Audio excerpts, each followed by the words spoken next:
slavu. Nastavnik veronauke nas već nedelju dana opominje. Pa ja sam zaboravila.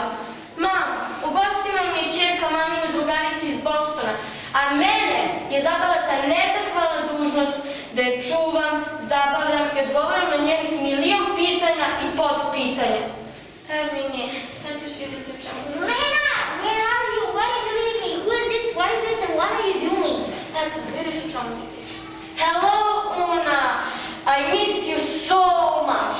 Let me introduce you to my friend Luca. Hello, Una. Nice to meet you. We're preparing a presentation for our school, Slava. Sad će ti pitaš šta je to slava. Slava? What is Slava? Znala sam. Sad mi ti objašnjaj. S-L-A-V-A, Slava. And here in Serbia, each family celebrates their own saint. But at school, they're celebrating the same saint, Saint Sava.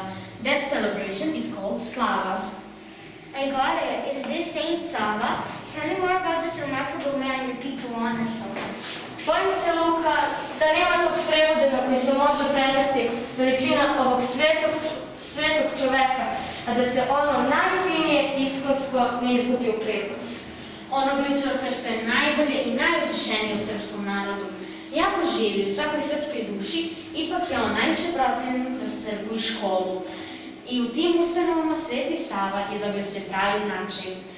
Svojim smirenim, vrednim i predanim radom Sveti Sava je pomogao siromašne, kudio lažljive,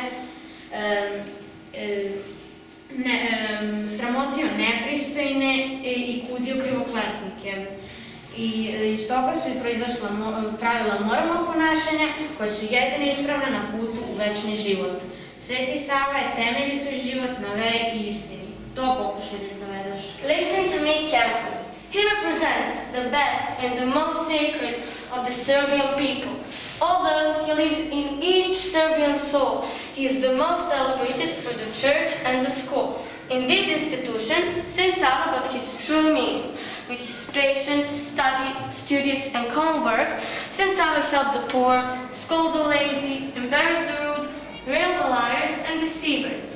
This created the rules of the moral behavior, which are the only rightful on the way to eternal life. Saint Sava based his life and work on the faith and the truth. And what do you need these things for? These are the symbols of the Slava. Slavski kolač, Red wine, candle, and the wheat. That sounds like a fairy tale. Am I invited to your Slava? Of course.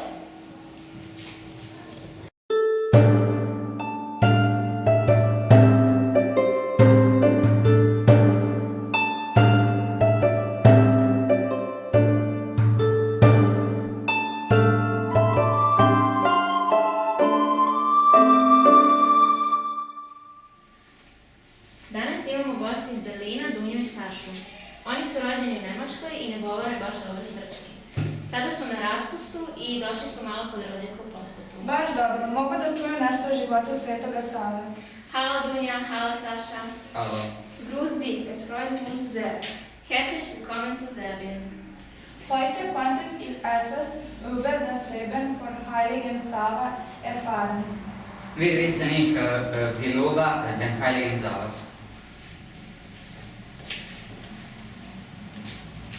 Hier wird den Kindern des heiligen Sava gezeigt.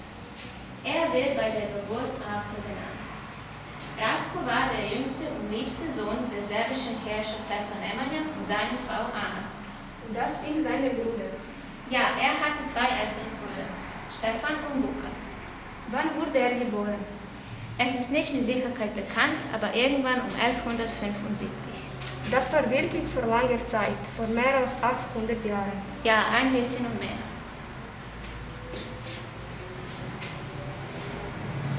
Hier wird sein Flug zum heiligen Berg Athos gezeigt.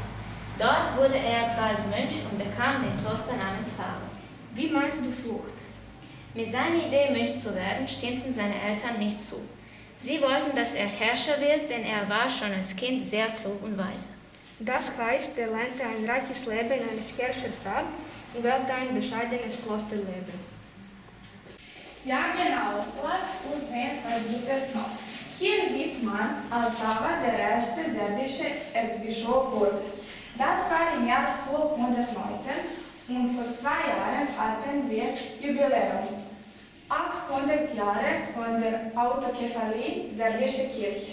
Wirklich erstaunlich. Wurde kein König, aber wurde Erzbischof. Wieder war der Erste, nicht im Staat, sondern in der Kirche. Jawohl, auf diesem letzten Bild wurde Savas Reise in Heilige Land gezeigt. Du kannst bemerken, zweimal ist zu Gottesdienst gereist. Diese heiligen Orte sind eng mit seinem Leben verbunden. Allerdings ist dieser Mann eine mächtige Persönlichkeit in der Geschichte von Serbien. Ja, sicher, das serbische Volk verstand ihn viel. Daher wurde viele Legenden über Sava und serbische Volk geschrieben. Mal sehen, was nächstes kommt.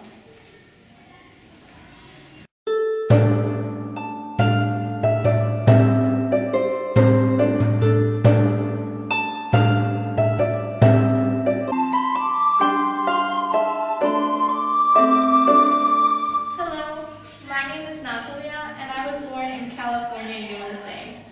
Before my family and I moved to Serbia, I was only familiar with Saint Nicholas as a patron saint. But after moving to Serbia, I learned about a lot of saints. But the one who stood out the most to me was Saint Sava. During his earth life, Saint Sava was famous for his greatness, and the people made many legends about him. Today, my friends Yana and Nemanja are going to help me retell the legend. Hello. So, Yana, what's the legend about? It's about Saint Sava and one of his students, who was also a teacher. I heard about it at my Orthodox Catechism class. Me and my friends have illustrated the legend. Oh, this is the moment when a student realizes a dish of honey has disappeared. Yes, the dish disappeared. The honey was in this dish. This wooden dish was called zastrug in the old times, and that is what its zastrug looks like. And in order to find the thief, Saint Sava said to his students in a loud voice, "The one who stole the honey will have a bee fall onto his cap." Yes, very wisely. And later, when the students went out for lunch, the one who stole the honey was constantly on the lookout. Yes, in this picture, he's afraid that a bee will fly onto his cap. And all the time, he's trying to make the invisible bee go away. The illustrations are really good, Yana, and almost all the kids in our schools know this legend. We can learn a lot from this legend. And, dear spectators, there is one more legend for you to see.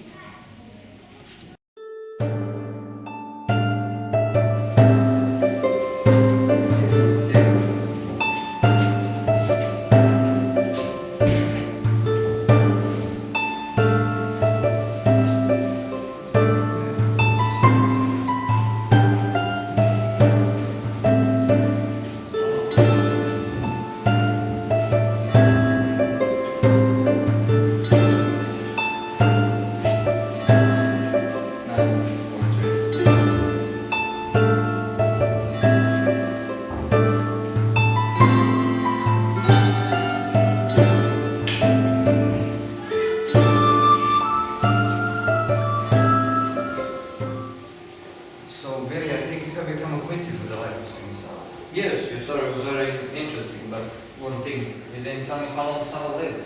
No problem, I'll tell you something about it. So, on his way back from the pilgrimage to the Holy Land, he reached Bulgaria. There, he had a really bad cold. He stayed with the Bulgarian Tsar in the town of Ternopil. He thought that he would recover and come back to Serbia, but the disease was stronger, and he died there in 1235 or 1236. So, this is Ternopil? Yes, it is. So, he's really there? No, he was only buried there. And after 2 years, his body was transferred to Serbia, to monastery in Russia. His relics were considered miraculous. Miraculous? Yes. Are his relics still in that Milasheva? No, they aren't. They were until 1594. At that time, the Turks ruled Serbia and took his relics, transferred them to Belgrade, and burned them in Vrača in order to counter Serbs. Their intention was obviously to hurt and frighten Serbian people. That's a really sad story, my friend. Yes, it is. And the Serbs, in his honor, built a magnificent temple, the largest Serbian Orthodox church, at the place where the relics were burned. That is the temple known as the Temple of Saint Savi. I'm really thrilled with this story. Thank you very much, Lazar. I will look forward to attending your celebration next year. I have to go now. Goodbye. Goodbye, Billy. Have a nice trip. Thanks.